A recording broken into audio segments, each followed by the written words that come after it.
Which character death hit you differently, and why? Littlefoot's mom in The Land Before Time.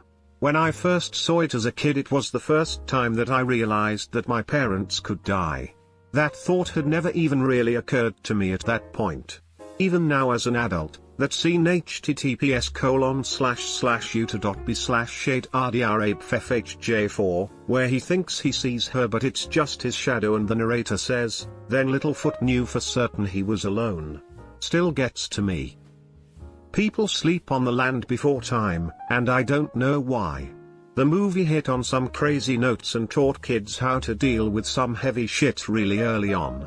Land Before Time is also the only movie that I think of when I hear the phrase family is what you make it, because they all became a family. Even Chomper in the later movies. That girl from the bridge to Terabithia. That hit me so hard as an 8-year-old. A kid in my elementary school who was really smart and way above reading level had his 7th birthday party to go see this movie. Invited the whole class, but he was the only one who read the book. The rest of the party was just a bunch of parents trying to console their weeping children. One girl was crying so hard she threw up. What a fucking Chad. Mufasa in The Lion King. I was going to say the same thing. Simba seeing his dad dead, crying and talking to him tear-filled and cuddling up to him is the biggest punch to the gut I could get. Washburn in Serenity. He was my favorite character from Firefly, and I just wasn't expecting it at that point in the movie. When Kaylee says, "Wait, where's Wash? He ain't comin', broken heart." Soccer. But mostly because we don't know how he died, and it bothers the fuck out of me. Edit, for everyone saying it's a spoiler, don't be deterred from Korra. Give it a shot, it's not relevant at all to the plot of Locke, just a story detail. You find out pretty much the first episode. The moon came down crashing into Earth while he was having sex with his Kaiyoshi warrior girlfriend. It may or may not have been a coincidence. Sounds rough. Ben from Scrubs. He wasn't even a major character, but at the time he was Dr. Cox's only friend, the only one who made him a joyous person, and that gut punch of a twist was something else. Where do you think we are? That's the Brendan Fraser character, right? The guy who constantly took photos? I'm literally watching Scrubs right now, lol. Enjoy those 8 seasons, Sam the dog, in I Am a Legend. Because he was Will Smith's friend and he had to put her down. I watched this movie with a group of friends in the theater. Sidebar, I miss going to the movies so much, and one of my friends pulled me out of the theater to tell me to get my shit together because I was sobbing so hard. Sam looks just like my first, and best, dog. Hank in Breaking Bad and Walter's face afterwards just matched mine. You're the smartest man I know, but you're too stupid to realize he made up his mind 10 minutes ago. Kills me every time, no pun intended. What I love about this quote is that it shows how Hank's character had changed too. He made his decision a long time before this that his job could easily take his life, probably after his time in El Paso, if not before then with Tugo. He made up his mind months, if not a year before, he was going to find Heisenberg, even if it killed him. The guy was hell-bent on justice and was such a great foil to Walt. I really wish the series could have continued. BCS doesn't scratch the same itch for me. When Lee died in the Walking Dead game, that shit made me cry. Honestly, that whole episode 5 where everyone starts dying and leaving and getting split apart, all for it to end with Lee and leaving Clementine alone. Absolutely devastating. The Iron Giant. Give me a good growling-voiced Superman and I start to tear up. Fry's dog in Futurama. That episode was so heartfelt and I just couldn't. Perhaps it hits different for me cause my mom is a big Packers fan, but the episode about Fry's mom always makes me tear up. Maze Hughes from FMA for me, it's a terrible day for rain. Well, at least Roy burned the ever-loving shit out of Lust and Envy. Most satisfying ass-kickings in the series. Ellie from Up, the really sad bit is thanks for the adventure, now go have a new one. Arthur Morgan. He was a good man who was dealt a bad hand. Really sorry for you son, it's a hell of a thing. Still choke up over this game. When his horse is dying and he whispers thank you that shit destroyed me. Boxer, from Animal Farm. He worked so hard his whole life and to be sent to a glue farm while his best friend screams and runs behind him, chills man. Almost stopped reading then and there because it hit me so hard. 5s. The mission, sniff the nightmares, choked back sob they're finally over. 5s? No 5s. Come on 5s. Don't go. Stay with me, stay with me. 5s? 5s. Don't go. Oh, no. Sniff, I'm not crying. You're crying. Breaks down into a sobbing mess. Bing bong. Take her to the moon for me, okay? Literally just the clip of him saying this is enough to make me cry. I know, cause I saw it once in a compilation of best Disney moments. I definitely fucked up by going into this comment section with all these spoilers, but that's on me.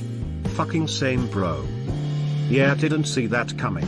I read the first comment and even though I have no idea who the character is, it's gonna set me back a bit in terms of finally making my way to that specific show now that I know the name of some person who dies. Tadashi Hamada in Big Hero 6. I am nearly 30 and I cry every time at the scene where Baymax is showing Hero the videos of Tadashi working on him. One of my favorite movies. Yondu. Shit was sad as f and I actually cried a little in the theater. I was just about to bring this up, like how has no one said Yondu? The whole scene leading up to it with Drax screaming, Rocket, where's Quill? Where's Quill? And then the he may have been your father, boy. But he wasn't your daddy. Gah, just thinking back on that scene gives me goosebumps. Then I teared up again when Rocket looks up and softly says, they came, and then you see the whole Ravager fleet doing its funeral ceremony.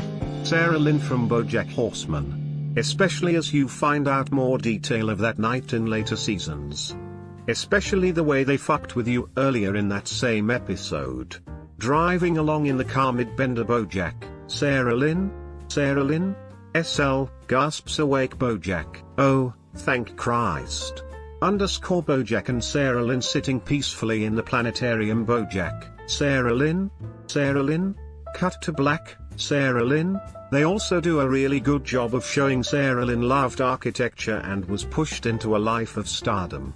She would be much happier as an architect.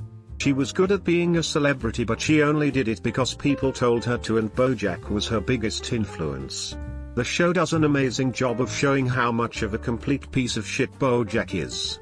Yet, he is so clever and was dealt such a shit hand that even after everything I wanted things to turn out good for him. Prim. Unlike most character deaths, it wasn't in the midst of the action/excitement, it was after they'd won. It felt so spiteful and unnecessary. Fuck coin. It felt unnecessary but was anything but that. The entire theme of the series is the flawed nature of humans and how they always obliterate what's good and pure, with Prim being the very embodiment of everything good and pure. Her dying in an unnecessary way drives that theme home better than anything else in the series, which is saying a lot. Finnick Def from The Hunger Games. I remember being a junior in high school, reading Mockingjay in class, and then suddenly, Finnick dies. I was so taken aback and shocked, I had to look up from my book and glance around because I thought I had made a noise. Turns out, I didn't, but I had to read his death scene a few times to really understand what just happened. Needless to say, I started to tear up and had to go to the bathroom to calm down, lol. His death in the books too. Jesus. So much more brutal than the films. Eaten by Gator monsters. Immediately after getting married to the girl he loved and knocking her up. Frown. Fred Weasley was the worst. I have a twin sister, so it hit extra hard for me. Picturing life without my twin is not a life at all. The actors who played that scene just sobbed and held each other after. It's interesting, though, that George goes on and has a life, as I seem to recall that twins generally die within 5 years of each other. But, then again, that's probably of natural causes rather than murder or combat. Stoic from How to Train Your Dragon 2. Not so much the way he died, but the funeral scene, the music and the recital by Gobber. Oh yes, this is the one. He just got his wife back, family's all happy, and then he dies. I didn't want to rewatch that movie for a long time because of how sad I felt about that. Oberyn. You had him, dude, you fucking had him. No, his death pissed me off. Same. I witnessed him defeat the unbeatable only to get killed due to arrogance. It shattered me when Brooks died in the Shawshank Redemption frown. His monologue is amazing. Absolutely. One of my all-time favorite movies, for this and many other reasons. I don't like it here. I'm tired of being afraid all the time. I've decided not to stay. Heartbreaking.